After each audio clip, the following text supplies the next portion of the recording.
Hello, hello, fellow crafters. Today I have three simple ideas of heavily die cut cards for three different occasions. So we have Easter, St. Patrick's, and First Communion.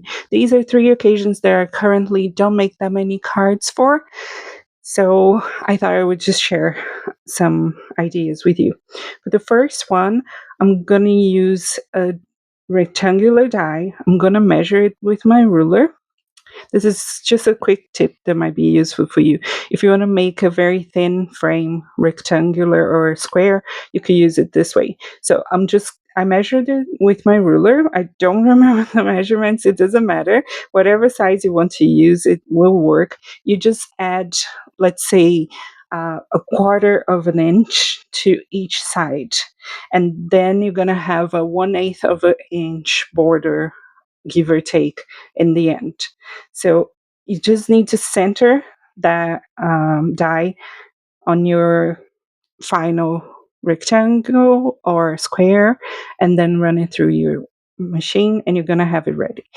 I do have dies that cut thin frames, but I wanted to show you this tip. It's a Jennifer Maguire tip I've seen a long time ago, and it always works, and it works well in case you don't have the thin frames dies. Now I'm using this die set from Spellbinders, and I'm going to use only the clovers and shamrock dies. In case you don't know, I actually have been living in Ireland for the past 10 years. And there I learned the difference between a shamrock and a clover. And a shamrock is, if I believe, if I'm not wrong, one of the symbols of the country. And it's linked to St. Patrick's. So that die set has a bunch of dies, and I really like it because they are small but not too tiny, too fiddly, and you can use all of them for different occasions. They are supposed to pair up with a set of gnome dies that I don't have, but I bought them specifically because of the shamrocks and clovers. I'm showing you here that I wanted to use the sentiment. It's a sentiment from Simon Says Stamp, but I thought it was too big to use it landscape style. So I die cut the frame because of that, and I'm going to use only Lucky at the front and scatter all those shamrocks and clovers. I die cut them from different materials, and you saw that one of them was vellum. There I swiped dye ink and I let it dry overnight. It rolled up a little bit, but you can roll it the opposite direction and it usually flattens a little bit more. So my main elements here are gold and green, and then shamrocks, and I chose a sentiment to go with it. Green and gold always work great for St. Patrick's cards, I think. And all I'm doing here to shape the sections of my shamrocks and clovers is I'm using my pokey tool and bending them in the center. I do have a video that I posted last year with ideas of cards that you can make for different occasions using minimal supplies. I'm going to try to link that one as well in case you don't want to use dies. But this year I thought I would do something different because last year I made something very, very easy that anyone can recreate at home. And I actually show you how to create the shamrocks out of hearts. So this is my final result. I just carried them everywhere. And on the inside, I glued the last bit of the sentiment. So it says lucky and to know you. For the second card, I'm going to use mainly these dies. This one is a First Communion die that I bought from Crafty in Europe. If you live in Europe, I really, really recommend this shop. I love them. I have no partnership. They don't sponsor me. I buy from them because I really love the shop. And the other one is a waffle flower, and it's a book, but I do often use it on my cards as like a Bible. So I need a card base. I chose the book and I colored the kind of the cover of the book, right, the sides and the bottom, and brown. I painted it with just alcohol markers. And then I die cut a circle out of white, the chalice out of gold, and the cross out of dark metallic. So I'm going to use a blue panel on the front of this card, but I forgot to use some texture or something on it. So later I'm going to do something else as an afterthought. I'm also pairing it up with this Colorado Craft Company stamp set. It's one that I've used a lot. You can see that it's been very well loved. And I chose that big sentiment to stamp on one side, and I'm going to glue the other die cuts on the opposite side. This one, I think it's perfect for First Communion. If you know someone who is about to go through it, I think it would be a lovely idea. But again, if you don't have the sentiment, you could write your own message if you have a nice handwriting. And those elements you can actually, again, I have a video from last year showing how to make the same elements using very basic shapes. So I'm going to try to link the video on the bottom on the information box if you want to see it.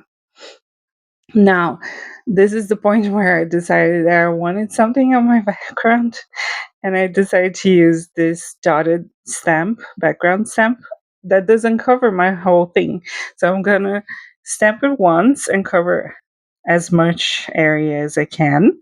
This is silver metallic ink that I'm using. It's pigment ink. And then I'm going to line it up on the bottom and try to complete the pattern. This one, I wouldn't risk stamping it twice, so I made sure to ink it up very nicely. And wouldn't you know, it actually worked. I am so impressed. I'm not great at lining up stamps, so pat on the back for this one. Now, I also chose to use just a ink blend, a small yellow circle in the center to put behind that white circle. And I can't tell you what ink I used here because it's whatever was on the brush, whatever was left on the brush. But I think like a medium yellow shade would work.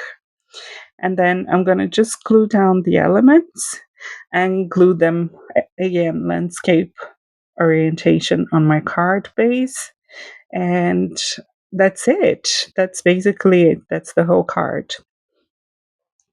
I don't know if you use or if you need cards for any of these occasions or if you like to make them. I would love to know. Please leave me a comment. I've really, when I'm in Ireland, this is a coincidence, right? Brazil and Ireland are two of the biggest Catholic countries in the world. So when I'm in Ireland, these first communion cards are very, very popular. People really like them. But here in Brazil, because the sentiments are in English, I don't really use them here. Like, no one really uses them. But St. Patrick's and Easter, I've never seen anyone using cards for those occasions. So I would love to know if you do. The one I'm making for St. Patrick's, the ones I make almost every year, I almost every year use the same sentiment. I make them thinking about my friends. They are cards that I would 100% give to my friends as more like a friendship card than a St. Patrick's occasion one. So to glue that down, I added the glue only to the sides of my Bible or my book and the very center, and I'm pressing it down, spreading the glue, and that's it. It's ready. I think it's very simple, but it looks very nice. You could also add like a rosary here if you wanted to, which I also show you on the video that I mentioned several times. These two cards, the first one and this one, I'm using two die sets that come with small images that you can use all year long. Like this one I'm using for First Communion, but you could use it for almost any religious celebration. Now we're up to card number 3. I'm using a vellum card base. This vellum is from Simon Says Stamp. It's really good. It is heavyweight, and I die cut off screen everything to save some time. So I have this frame, this background frame. It's from Poppy Stamps, and it mostly has empty space. And I really wanted just to add some detail, and it also strengthens the front of my card base. I added glue just to the outside frame, two of the lines, and the tiny dots in between. This die set die cuts egg shapes, and I got the biggest one and I cut it 4 times. I ink blended this one with yellow on top, blue on the bottom, fading to white on the center. And I'm gonna glue that one, kind of try to center it at the front of my card, add glue to the second egg, and line it up on the back. This one has the glue down. I'm gonna take the third one, add glue to it, and place it on top of this one, line it up well. I'm just showing you here that you actually cannot see the glue at all. If you add just a tiny bit of glue, it won't ooze out and you won't be able to see it.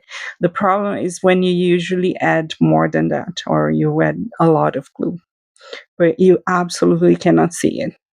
So this one has the glue up. I'm lining up on top of the other one. The glue's facing the camera. So I lower the back of the card base and I pick it up, spread the glue with the bone folder, and then I add the last one on the back. So you have that egg shaped space to write your message on the inside and to hide the adhesive. And you have it on the back as well in case you want to add your made by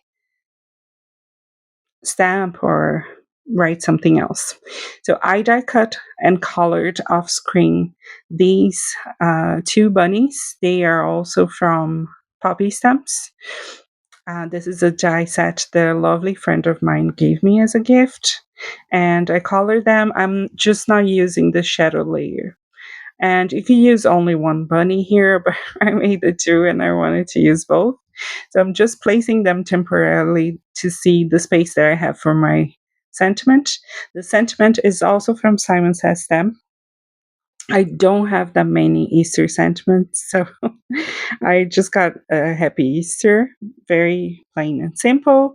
I'm stamping it in black because that's the ink that was on the desk. And then I'm just gluing everything down, and this card is ready. I hope you like these ideas. I am kind of in a bit late with my posting schedule, so I might try to do a March Meet the Maker video next to give myself a little bit more time in between videos. And I hope you will come back and watch it. Happy crafting. Have a lovely week. And I hope these ideas inspire you to create something beautiful. See you soon. Bye.